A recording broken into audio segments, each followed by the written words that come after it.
दादी सुना रही थी कि हम जब चिट चैट करते हैं तो वो आपस में, दादी माने सीनियर सिस्टर, दोनों आपस में चिट चैट कर रही होंगी, बहुत स्वीट कॉन्वर्सेशन। तो कहा, मैंने दादी को कहा, एक दादी ने दूसरी दादी को कहा कि हमें ये दो कान मिले ही क्यों हैं? ये मिले ही इसलिए हैं कि अगर कोई व्यर्थ बात होती है ना तो एक कान से सुने, दूसरे से निकाल दें। इसीलिए तो दो कान है, एक से सुना, दूसरे से निकाल दें। तो दूसरी सिस्टर स्वीटली कहती है, नहीं नहीं, इसमें भी बहुत रिस्क है, क्योंकि दोनों कान के बीच में ना मन आ जाता है और कोई चीज अगर सुन ली और अगर वो नेगेटिव है तो फिर उसका चिंतन चलना शुरू हो जाता है, और जिसका चिंतन चलता है वो चीज फिर वर्णन में आती है। आप जो चर्न करें, आप कुछ सोच रहे हैं, फिर आपको जो मिलेगा आप वही उसके साथ शेयर करेंगे। पता है आज क्या हुआ था, उसने ऐसा बोला था, उसने ऐसा कहा था। होता है कि नहीं होता? जिसका फोन आ जाएगा, जो होगा उसके साथ वो बात मन में चल रही है तो शेयरिंग में तो आएंगे।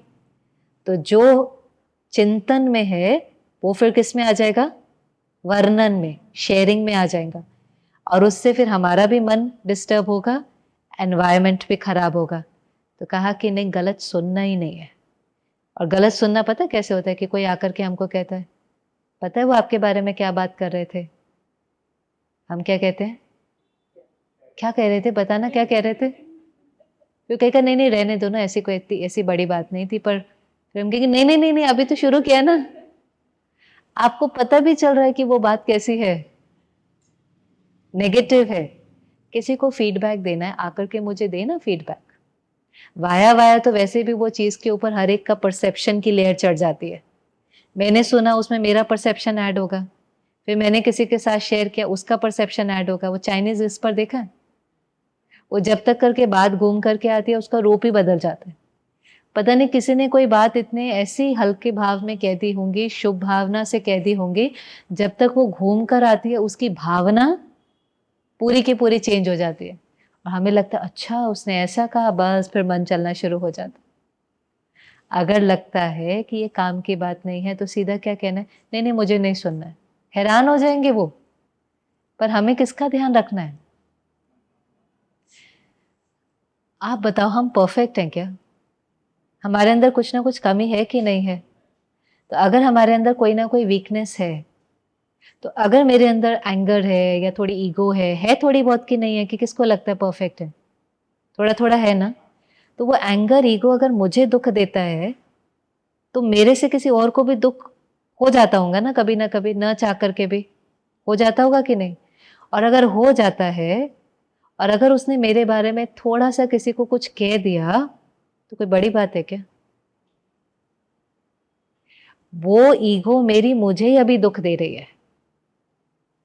मेरा एंगर का संस्कार मुझे ही दुख दे रहा है। मुझे दुख दे रहा है तो दूसरे को भी देगा ही। अब उसको अगर दुख मिला और अगर उसने कुछ कह भी दिया, what is such a big deal? इसमें इतनी बड़ी बात ही क्या है? एक ही लाइन तो अपने को कहनी है कि मैं वर्क इन प्रोग्रेस हूं, मैं परफेक्ट नहीं हूं। हो सकता है मेरी इस बात से उनको दुख पहुंचा होगा, I will apologise, but still I have stepped on to a very high journey to change myself. बहुत स्वमान में रहना चाहिए।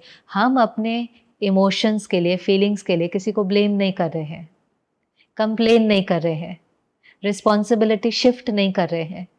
अपनी फीलिंग्स की रिस्पॉन्सिबिलिटी खुद उठा रहे हैं। इतनी बड़ी जर्नी पर हमने स्टेप इन किया है, कम बात है? हम ब्लेम करना कितना इजी है ना, आपकी वजह से, आपकी वजह, हम नहीं कर रहे हैं। हम रिस्पॉन्सिबिलिटी उठा रहे हैं अपने प्रति। बहुत हमें वो ऐसा थोड़ा पैट करते रहना चाहिए अपने को बीच बीच में। It's okay, I am trying, हर दिन चेंज आता जाएगा, I am work in progress, धीरे धीरे परफेक्शन भी आ जाएंगे। कई बार लोग अपने को ही बहुत अब्यूज या गिल्ट में चले जाते हैं, या अच्छा उसने मेरे बारे में ऐसा कहा, कहा तो कहा, हुआ होगा कुछ, कौन सी बड़ी बात है? छोटी बातों को छोटा रहने दो। फैमिली में ये बहुत हो जाता है, ननद ने कह दिया, फलाने ने कह दिया, जेठानी ने कह दिया, तो कह दिया ना, इतनी क्या बड़ी बात है? परफेक्ट होते तो कहते तो बात भी थी, पता भी है कि अंदर में कमियां है, तो कह दिया, कोई बात नहीं, आई विल चेंज। और अगर उनकी बात सच नहीं है फिर तो एक कान से सुनकर सुननी नहीं है। क्योंकि निकालने में भी फिर मुश्किल होता है। तो इसलिए मन का काम है सोचना, बुद्धि का काम है डिसीजन लेना। और बुद्धि, वो कई बार कहते हैं ना, परमात्मा इसको क्या दो, कई बार मुंह से नहीं, परमात्मा इसको सत बुद्धि दो, इसको सत बुद्धि दो। फिर दूसरा ये भी कहते हैं, भगवान जब बुद्धि बांट रहा था, सुने ना सारे कोट्स, तो बुद्धि नहीं बांटता है, वो क्या करता है, परमात्मा ज्ञान का सागर है। आप जो इतने दिन से भी ज्ञान सुन रहे हैं वो उसका ही तो है, कोई मीडियम बन जाता है शेयर करने के लिए। किसी का ज्ञान थोड़ी ना है, कोई मेरा या किसी का भी आप सुने उसका तो नहीं है ना। हम भी रोज स्पिरिचुअल स्टडी करते हैं, फिर जो हमें अनुभव होता है वो हम आपके साथ शेयर कर देते हैं। तो सत बुद्धि माना वो जो ज्ञान सुनाता है, अब कभी कभी वो सुनते सुनते हमारी बुद्धि भटक जाती है। बैठे यहाँ होते हैं लेकिन कई बार घर याद आ जाएगा या बच्चा याद आ जाएगा। तो इसलिए कहते हैं जब भगवान बुद्धि बांट रहा था तो आप क्या कर रहे थे, सो रहे थे या कुछ भी। भाव ये होता है कि इंटेलेक्ट उस समय वहां नहीं है। इंटेलेक्ट, आप जितना ज्ञान सुनते जाएंगे, जितनी स्पिरिचुअल नॉलेज, और ये डेली होना चाहिए, भले 30 मिनट्स 40 मिनट्स, पर ये डेली होना चाहिए। जितनी हम स्पिरिचुअल इंफॉर्मेशन सुनते जाएंगे, हमारी इंटेलेक्ट कैसी होती जाएंगी, क्लीन, प्योर होती जाएंगी, प्योर। और ये भी आपने सुना होगा, कहते हैं मन घोड़ा है, सुना है कभी मन के लिए कई लोग क्या कह देते हैं, मन घोड़ा है, बुद्धि उसकी लगाम है। माना अगर बुद्धि पावरफुल होंगी ना तो मन आपके कंट्रोल से चलेगा। आप ज्ञान नहीं सुनो रोज और कोशिश करो अपने मन को ऑर्डर से चलाने की, आपको समझ में नहीं आएगा उसको क्या गाइड करना है, कैसे अपने थॉट्स को ट्रांसफॉर्म करना है, आपको समझ में ही नहीं आएगा। आपको ज्ञान तो चाहिए ना, अपने मन बच्चे की तरह है, पर उस बच्चे को समझाने के लिए, उसको गाइड करने के लिए इंफॉर्मेशन तो चाहिए कि नहीं चाहिए। अब जैसे ये इंफॉर्मेशन भी आपने कहा कि नहीं थॉट्स अपने आप नहीं आते, हम क्रिएट करते हैं, ये इंफॉर्मेशन थी ना। तो जब मन गलत सोचने लगा तो आपने उस मन को कहा नहीं मेरे पास चॉइस है। मतलब बिना ज्ञान सुने हम मेडिटेट नहीं कर सकते।